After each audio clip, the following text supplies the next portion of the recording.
Ngayon, hindi ka na pwede ngayon magpagala-gala. Uwi ka ng alas 12. Hold up, abutin mo. Yan ang katotohanan. Kaya pahig ka sir na ibalik ang mga Duterte. Kung luluobin, why not? Pero kung may iba naman, wala problema. So suporta mo po ba yung in-endorse ni PRRD? So, take to tayo guys, Kainta Rizal, Kalye Survey. Ikaw tayo. BBM, Meron ka dyan. Team BBM o Team Duterte? Wala pa. Undecided. Ayun yung mga lineup. Ayan po yung line. Pwede naman pong mamili isa-isa. Yan, lineup nila. Yan po, for senatorial po, BBM May tsaka Team 12 Duterte. election. Ito po yung team ni Marcos at saka team ni Duterte. Yan po, yung 12 na yan. Sino susuportan nyo? BBM. Marcos. BBM. Bakit Marcos? Kababayan. Okay, thank you po. Kababayan.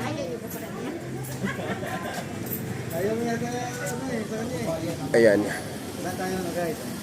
So, yung neutral lang ating Kalye Survey guys ha. So, oo. For senatorial po yan. Ito si sir. Sir. Ay, busy si sir, busy. Yan no? Dito.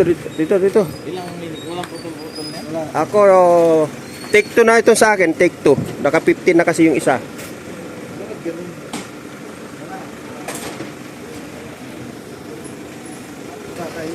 So, yun no, second recording natin guys. Senatorial lineup. Senatorial po. Team Duterte. Naku, sorry.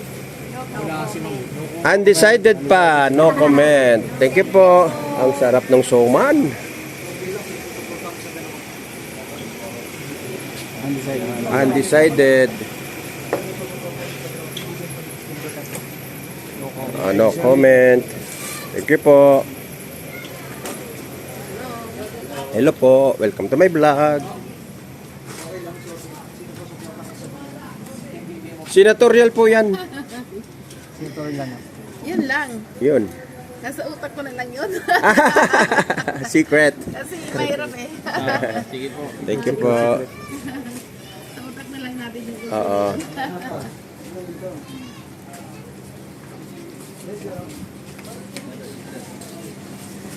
Sir, okay na tanongin ka namin sa Pilak, sino susuportahan mo si dalawa?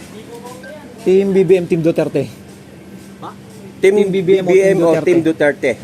Sa senatorial po ha? O senator? Duterte. Bakit sir Team Duterte? Tingin mo. Konting opinion lang po. Bakit Duterte? Okay, mas maganda. Ito si Tatay. Thank you. Tay, ikaw. Sinusuporta mo sa dalawa. Team BBM, Team Duterte. Team BBM, Team Duterte. Line up. Saan ka dyan? Saan ka dyan sa dalawa? Team po. Opo, senatorial po. Sa senatorial. Ito yung mga senator line-up ni Duterte. Ito naman kay Marcos. Oh. Marcos.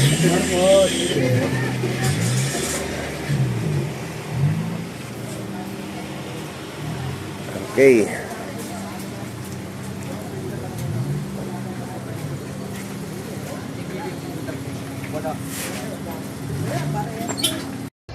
Ngayon, hindi ka na pwede ngayon magpagala-gala. Uwi ka ng alas 12.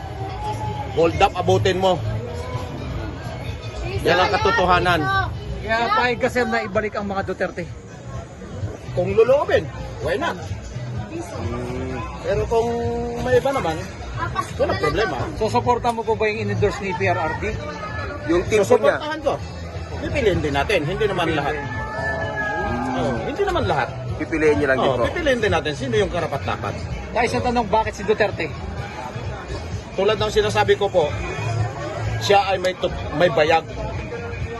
Pag sinabing patayin, patayin. Pag sinabing ikulong, ikulong. Ngayon, yung mga nadisiplina niya sa mga nagdaang panahon niya, nagsibalikan niya yun, pinapahinga lang ng 6 na taon. Pabor ka ba sa war on drug na ginawa ni PRRD? Pabor na pabor dahil biktima ako sa mga adik. Dapat bitain, hindi lang tukhang dapat bitain, balatan ng buhay. Sa ngayon po ba sir, sa 3 years na experience ni PBBM? Wala akong na-experience na ano.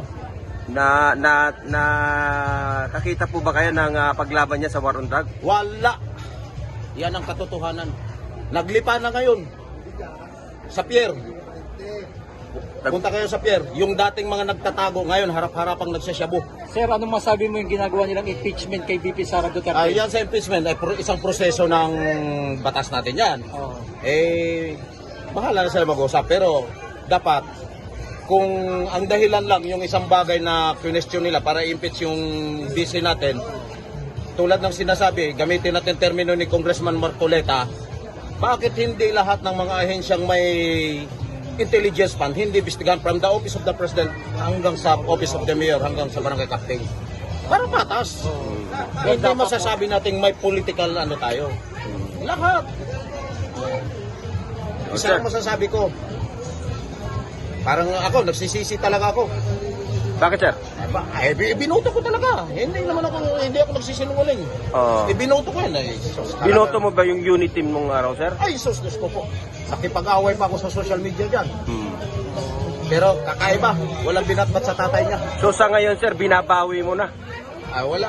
Sabi nga nila, isa lang ang pagsisising na una, yung naghatak ng kalabaw na patigas ang ilong eh. Yan ang katotohanan. Yun, si Sir, solid ano. Sir Solid Duterte. Salamat, sir. Salamat, sir. Sir, anong panawagan mo na lang sa ating mga kababayan? Para Oo. sa nararamdaman Sa darating na halalan, piliin yung nararapat. piliin na rapat. Para naman, payapa naman ang bansa natin. Yung pagkawatak-watak, yun ang masaklap eh.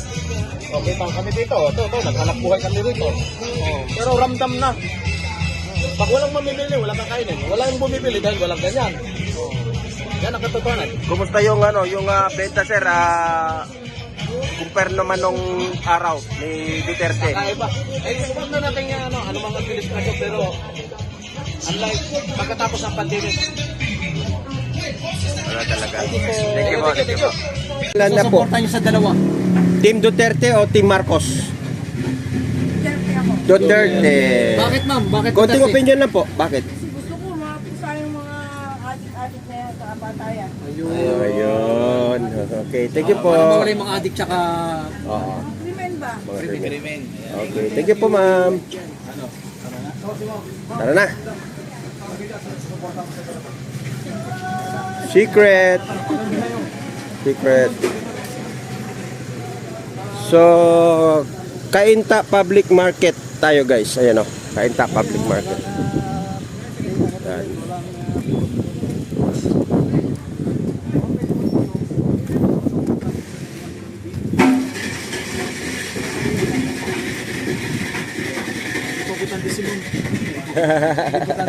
Hindi butante. Kayo po.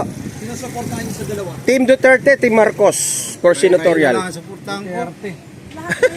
Hindi ba pwedeng kayo na lang suportahan? Pwede po, yung channel namin. Oo, basta Bakit ma'am Team Duterte? Para maubos ang adik. Para maubos yung mga adik. Dumadaming mga adik. Isa sa problema talaga. Yun ang ano. Salamat sir. Salamat po. bakit sila na naman dalawa lalaban? Hindi po, yung may kanya-kanya silang team kasi, ma'am. Kanya-kanya team sila. Yung team nila for senador. Balik natin. Kaya ang matanda. Basta dyan tayo with 30. Ayan. Ayan. Ayan. Ito, kasi lamig ng yelo. Tanungin natin si sir. Suportahan niyo sa dalawa. Hindi ako makakapagboto. Hindi siya Hindi butante pa si Sir. importante. Sayang po. Sayang ang isang